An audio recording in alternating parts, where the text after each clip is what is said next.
Welcome to Robust News. Robust News में आपका स्वागत है।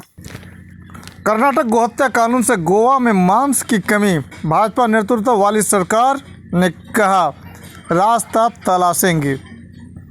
4 साल पहले महाराष्ट्र द्वारा गोहत्या विरोधी कानून बनाने के बाद गोवा पूरी तरह से कर्नाटक पर निर्भर हो गया था। अब कर्नाटक में भी ऐसा ही कानून लागू हो गया है। गोवा के मुख्यमंत्री प्रमोद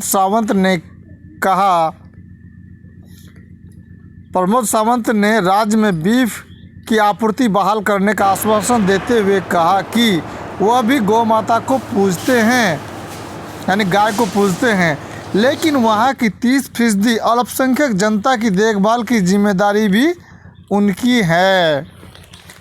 हाल ही में कर्नाटक सरकार द्वारा गोहत्या के खिलाफ पारित किए गए कठोर कानून के चलते गोवा की भाजपा सरकार को राज्य में इसकी भरपाई के लिए वैकल्पिक रास्ता तलाशना पड़ रहा है। इंडियन एक्सप्रेस की एक रिपोर्ट के मुताबिक प्रमोद सावंत की अगुवाई वाली सरकार ने कर्नाटक के पशु व्यापारी और गोवा के मांस व्यापारियों के साथ बैठक कर राज्य में पशुओं की आपूर्ति के लिए वैकल्पिक रास्ता निकालने को कहा है। ऐसा इसलिए किया जा रहा है क्योंकि गोवा प्रमुख रूप से पर्यटन पर निर्भर है, जिसके लिए मांग आधारित भोजन की आपूर्ति करना जरूरी है। अब कर्नाटक में नया कानून आ जाने के बाद से पिछले कुछ दिनों में राज्य में बीफ की कमी, यानी गाय की मांस की कमी महसूस कर रहा है। 4 साल पहले महाराष्ट्र द्वारा गोहत्या का विरोधी कानून बनाने के बाद गोवा पूरी तरह से कर्नाटक पर निर्भर हो गया था। हालांकि अब कर्नाटक में इससे भी कठोर कानून पारित होने के लिए राज्य को क्रिसमस और नववर्ष के लिए बीफ की व्यवस्था, यानी गाय की मांस की व्यवस्था को लेकर सोचना पड़ रहा है। गोवा शेक एसोसिएशन के अध्यक्ष क्रूज कार्डोजा ने कहा, पिछले हफ्ता पर्यटकों को बीफ नहीं मिल पाया, इसका पर्यटन पर प्रभाव होगा। इसके साथ ही पोर्क वाले क्षेत्र में भी दबाव पड़ेगा। पोर्क कहते हैं सूअर का मांस को, यानी कि सूअर के मांस वाले क्षेत्र में भी दबाव पड़ेगा।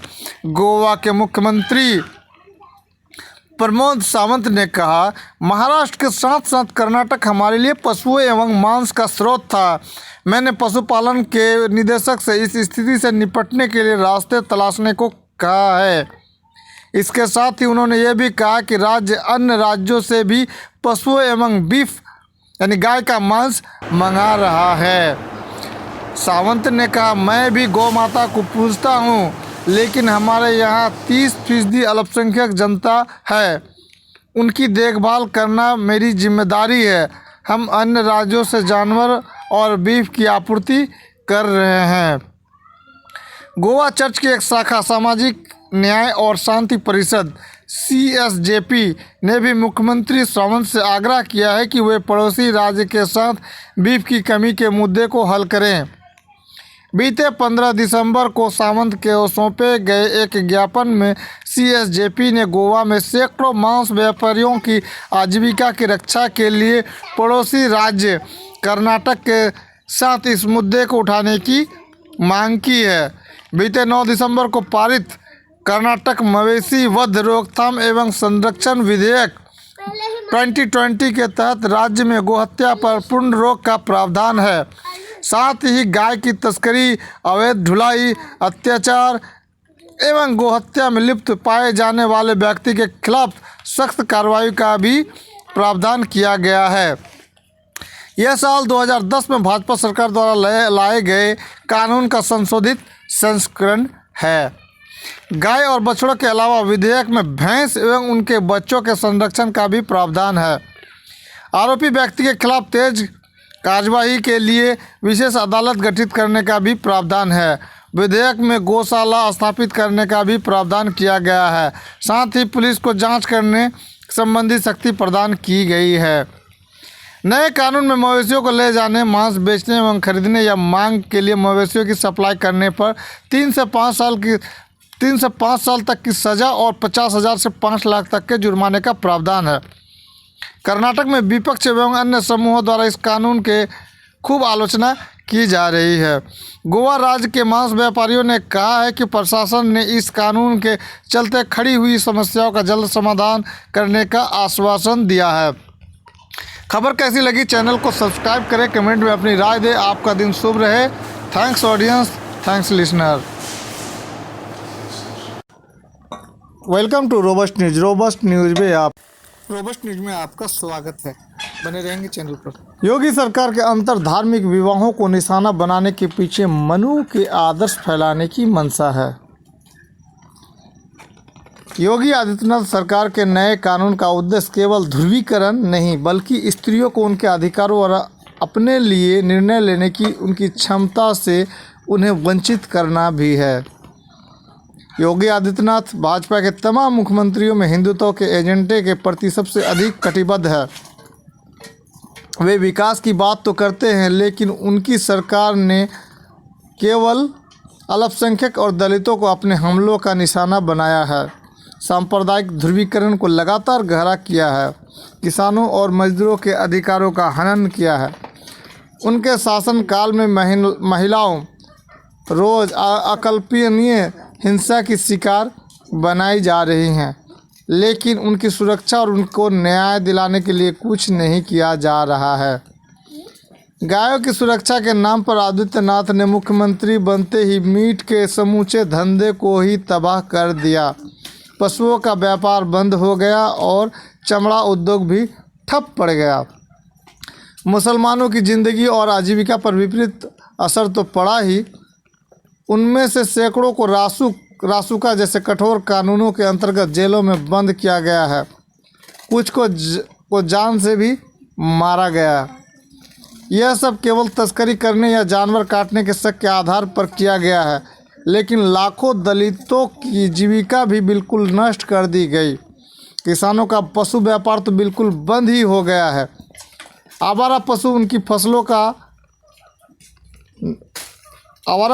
फसलों का नाश भी कर रहे हैं। ऐसा नहीं कि जानवरों का कटना बंद हो गया है। मीट के निर्यात के बड़े कारखाने में काम धड़ल्ले से हो रहा है। इनके मालिक भी बड़ी संख्या में भाजपा के नेता हैं। जानवरों से संबंधित जिस कमाई में लाखों गरीबों का हिस्सा होता था, वह अब कुछ ही बड़े पूंजीपतियों के हाथों में जा रही है। गोरक्षा के दावों के पीछे छुपा बड़े खेल को गरीब, दलित, मजदूर और किसान समझ ही नहीं पा रहे हैं। करेंगे हम अभी आपको खुलासा। अगर आप चैनल में नए हैं तो चैनल को सब्सक्राइब कर लें, कमेंट पे अपनी राय दें और इस खबर को एकदम गौर से सुनें।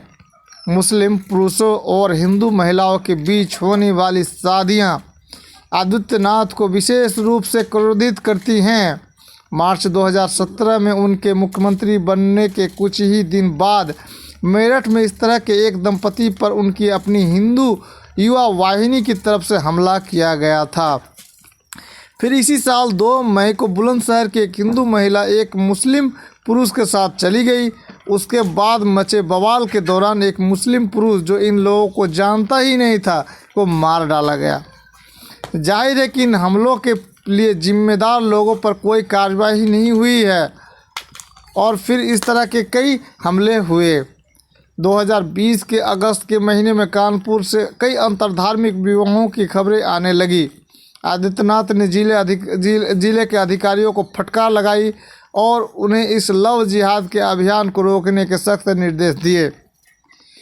हिंदी के कई अखबार विवाद में कूद पड़े और उन्होंने आग लगाने वाले खुलासे किए। इसमें उन्हें ISI का हाथ दिखाई दिया। हवाला के माध्यम से आने वाले विदेशी मुद्रा का राज भी उन्होंने खोला और इस बात को साबित करने में जुट गए कि मुस्लिम लड़के हिंदू लड़कियों को फंसाने की एक साजिश पर काम कर रहे थे। यह भी कहा गया कि यह लड़के खुद को हिंदू भी बताते थे। बजरंग दल ने कई उग्र प्रदर्शन किए और प्रशासन को SIT जांच बिठाने के लिए मजबूर कर दिया गया। इस SIT की रिपोर्ट नवंबर में आई और उसके नतीजे के बारे में IG ने एक प्रेस वार्ता के माध्यम से सूचना दी कि कहीं भी किसी साजिश का प्रमाण नहीं मिल पाए थे, पर अधिकतर लड़कियां जो बालिग थी अपनी मर्जी से उन लड़कों के साथ गई थी और उन्हीं के साथ रहना चाहती हैं। उन्होंने यह स्पष्ट किया कि लव जिहाद जैसी किसी चीज़ का सबूत नहीं मिल पाया। इसी बीच 24 सितंबर को इलाहाबाद उच्च न्यायालय के जस्टिस त्रिपाठी ने एक अजीब फैसला सुना दिया। उसने सुरक्षा की गुहार लगाने एक हिंदू पुरुष और मुस्लिम महिला पहुंचे थे। उनकी गुहार को अनसुना करते हुए त्रिपाठी जी ने फैसला यह सुना दिया कि शादी करने की नीयत से अगर धर्म परिवर्तन होता है तो फिर वह शादी ही अवैध है। आमतौर पर जब मुस्लिम महिला की शादी हिंदू पुरुष से होती हैं तब संघ परिवार उसे पसंद करता है। फिर भी आदित्यनाथ ने अपने मतलब की बात को इस फैसले से निकाल कर घोषणा कर दी कि अब अगर मुस्लिम पुरुष हिंदू महिलाओं के साथ शादी रचाएंगे तो उन्हें कानूनी तौर पर दंडित किया जाएगा और उनका राम नाम सत्य भी कर दिया जाएगा। संयोग से अगले महीने इलाहाबाद उच्च न्यायालय की दो अलग खंडपीठ ने जस्टिस त्रिपाठी से बिल्कुल अलग तरह के निर्णय दिए। 2 नवंबर को एक समलैंगिक दंपति सुरक्षा की मांग लेकर जब न्यायालय के सामने आया तो न्यायाधीश महोदय ने कहा कि चूंकि उनका रिश्ता कानूनी है इसलिए उन्हें प्रशासन और पुलिस की ओर से पूरी सुरक्षा मिलनी चाहिए।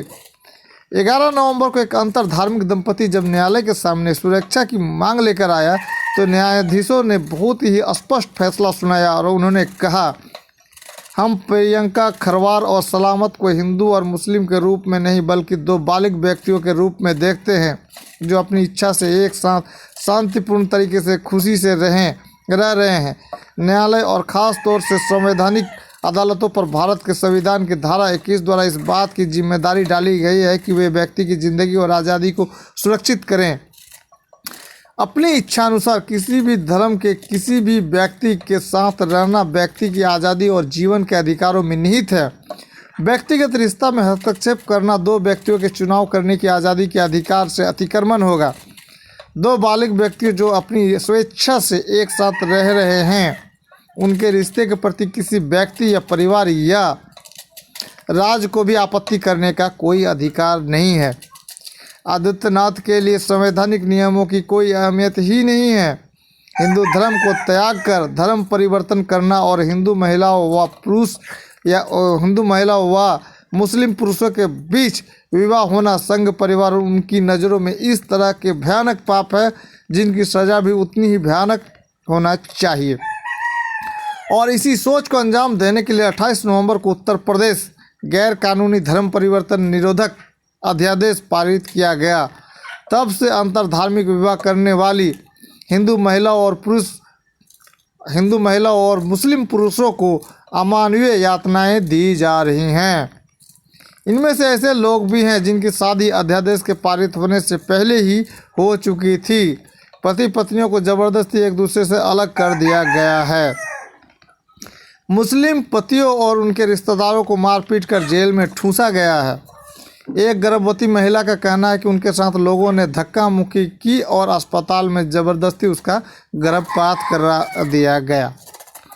एक दूसरी गर्भवती महिला है जिसे अस्पताल के अंदर उसके परिवार ने अपने निगरानी में ले लिया और गर्भ गिराने पर तुले हुए हैं। कई महिलाओं को उनके रिश्तेदारों द्वारा घसीटे जाने, कई युवकों की लात जूतों की मार खाती तस्वीरें सामने आई हैं। इस बीच इलाहाबाद उच्च न्यायालय ने कुछ राहत पहुंचाने का काम किया है। अध्यादेश पारित होने के एक दिन बाद नदीम नाम के व्यक्ति के खिलाफ पुलिस ने इसके उल्लंघन के जुर्म में एफआईआर दर्ज की थी। 18 दिसंबर को न्यायालय ने उसकी गिरफ्तारी पर रोक लगा दी। उनके वकील ने अध्यादेश को गैर कानूनी घोषित करने की याचिका भी न्यायालय के सामने रखी और न्यायाधीशों ने प्रदेश की सरकार से इस पर जवाब मांगा। सुनवाई के लिए 7 जनवरी तय हुई है। उसी दिन एक अन्य न्यायालय में भी इस अध्यादेश को चुनौती दी गई और अब दोनों मामलों की सुनवाई एक साथ होगी। लेकिन 7 जनवरी तक सरकार को जुल्म ढाने के लिए काफ़ी समय मिल गया है और ऐसा करने में आदित्यनाथ की सरकार कोई कसर बाकी छोड़ नहीं रही है। नदीम के मामले में उच्च न्यायालय के फैसले के बाद एक मुस्लिम पति और उसके भाई की जमानत होने के बाद सरकार पूरी तरह से मुस्लिम पतियों और उनके परिवारों पर बरस पड़ी है। मैनपुरी के एक मामले में पति के साथ उसके 4 रिश्तेदार जेल भेज दिए गए हैं और अन्य रिश्तेदारों के बारे में सूचना देने वाले को 25,000 रुपये का इनाम घोषित कर दिया गया है। हिंदू पत्नियों को तो ज़बरदस्ती सुरक्षा गृहों या उनके परिवारों के हवाले करने की कार्रवाई जारी है। आदित्यनाथ के दमनकारी कदमों से कई मुसलमान युवकों का उत्पीड़न किया जा रहा है, लेकिन इसके चलते कई हिंदू महिलाओं पर असहनीय हमले भी किए जा रहे हैं। फिर भी बैरी बना समाज, दुश्मन बने घर वाले, धमकी देने वाले बजरंग दल के लोग, अन्याय पर उतारू पुलिस प्रशासन, इन सब का अद्भुत हिम्मत और निष्ठा के साथ यह हिंदू महिलाएं मुकाबला कर रही हैं, जिसके लिए उनकी दाद दी जानी चाहिए। अपना जीवन साथी चुनने के अधिकार को सुरक्षित रखने की लड़ाई वे केवल अपने लिए ही नहीं, तमाम महिलाओं के लिए लड़ रही हैं। इतिहास का अध्ययन बताता है कि जीवन साथी का चुनाव करने के महिलाओं के अधिकार को दुनिया भर में नियंत्रित किया गया है, लेकिन हमारे समाज में इसका विरोध सबसे ज़्यादा हिंसात्मक तरीके से हुआ और आज भी हो रहा है। हमारे संविधान ने महिलाओं अधिकारों के लिए लंबे और कठिन संघर्षों के बाद इस अधिकार को मान्यता दी थी, लेकिन आज भी इस अधिकार के फ़ायदा उठाना अधिकतर भारतीय महिलाओं के लिए कठिन और खतरनाक है। आज भी भारतीय समाज वर्णाश्रम धर्म की गिरफ्त में है और इस सामाजिक प्रणाली को जिंदा रखने के लिए महिलाओं का अपनी जाति के अंतर्गत शादी करना अनिवार्य है। कितनी विडंबना है कि एक ऐसी प्रणाली को जिंदा रखने के लिए जो उनके और अधिकतर अन्य भारतीयों की असमानताओं को बनाए रखता है, महिलाओं को अपने अधिकारों की बलि चढ़ानी पड़ती हैं।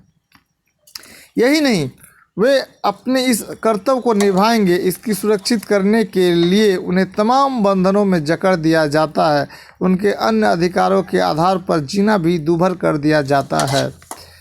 वर्णाश्रम धर्म और उनको मजबूती और धार्मिक मान्यता प्रदान करने वाली मनुस्मृति के प्रति अपनी श्रद्धा को आरएसएस ने संविधान के पारित होने के तुरंत बाद 1949 में ही घोषित कर दिया था। संविधान के प्रति उनकी अवहेलना और मनुस्मृति के प्रति उनकी श्रद्धा उसे महिलाओं के अधिकारों का सबसे प्रबल प्रतिद्वंदी बनाता है। समाज के बड़े हिस्से में मनुवादी सोच का प्रभाव, खास तौर से उनके द्वारा महिलाओं और कामकाजी और शोषित वर्गों में शामिल जातियों के अधिकारों पर किए गए आक्रमण को वे पसंद करते हैं। समाज के अंदर व्यापक पैमाने पर मौजूद मनुवादी विचारधारा संघ परिवार को संवैधानिक अधिकारों का हनन करने में मदद करती है। उसके यह हमले केंद्र और कई राज्यों में भाजपा की सरकारें बनने के बाद बहुत तेज और विस्तृत हुए हैं। मनुस्मृति द्वारा उन महिलाओं के बच्चों को बहुत ही घृणित माना गया है जो अपने से निचले दर्जे के पुरुषों से शादी करती है। मलेच्छों के साथ पैदा किए गए बच्चों के बारे में तो ऐसी भाषा का प्रयोग किया गया है जिसे दोहराना संभव नहीं है। यही नहीं, इस तरह की शादियां करने वाले महिलाओं को बुरी तरह से प्रताड़ित करना, मार डालना, कुत्तों को खिला देना उचित ठहराया गया है। उस जमाने में मौजूद हूण और यवन लोगों को मलेच्छ कहा जाता था और उन्हें समाज से बिल्कुल बाहर करके देखा जाता था। बाद में मुसलमानों के लिए यही शब्द इस्तेमाल में आया। संघ परिवार वर्णाश्रम धर्म में किसी प्रकार की त्रुटि को स्वीकार नहीं करती है, इसलिए वह नहीं मानता कि इस्लाम और ईसाई धर्म स्वीकार करने वाले करोड़ों कामकाजी जातियों के हिंदुओं ने ऐसा वर्णाश्रम धर्म के उत्पीड़न और अत्याचार से छुटकारा पाने के लिए किया था। इस तथ्य को तमाम लोग जिनमें विवेकानंद भी शामिल हैं स्वीकार ही करते हैं और इन अत्याचारों और उत्पीड़न की बहुत ही कटु शब्दों में आलोचना भी करते हैं। लेकिन संघ परिवार इस सच्चाई से इनकार कर धर्म परिवर्तन का कारण घूस और ध्वंस को ठहराता है। जहाँ भी उसकी सरकार बनती है वहाँ वह धर्म परिवर्तन के खिलाफ कानून बना डालता है, जिससे कि वह अपने ही अतीत पर लगे कलंक को मिटाने पर आमदा है। मनुस्मृति महिलाओं और उनकी भूमिकाओं के बारे में बहुत स्पष्ट है। महिलाओं को हमेशा किसी पुरुष के नियंत्रण में रहना चाहिए। उनके पास संपत्ति पर कोई अधिकार नहीं होना चाहिए, चूँकि वे सही निर्णय लेने के काबिल ही नहीं हैं। इसलिए उनको हर समय नियंत्रित और घेरे के अंदर रखना जरूरी है। संघ परिवार का लव जिहाद के बारे में प्रचार अभियान भी हिंदू औरतों को बुद्धू, आसानी से बेवकूफ़ बनने वाली और बच्चों जैसी भोली ठहराता है, बिल्कुल इस मनुस्मृति की तरह। और इतनी सदियों के बाद दोनों का लक्ष्य एक है, हिंदू महिलाओं को अपने अधिकारों से वंचित रखकर उन्हें अपने प्राथमिक कर्तव्यों का पालन करने के लिए मजबूर करना, और वह है वर्णाश्रम धर्म की पवित्रता को बचाए रखना। पूरे संघ परिवार में आदित्यनाथ मनु के कानूनों के सबसे कठोर और निर्मम समर्थक हैं।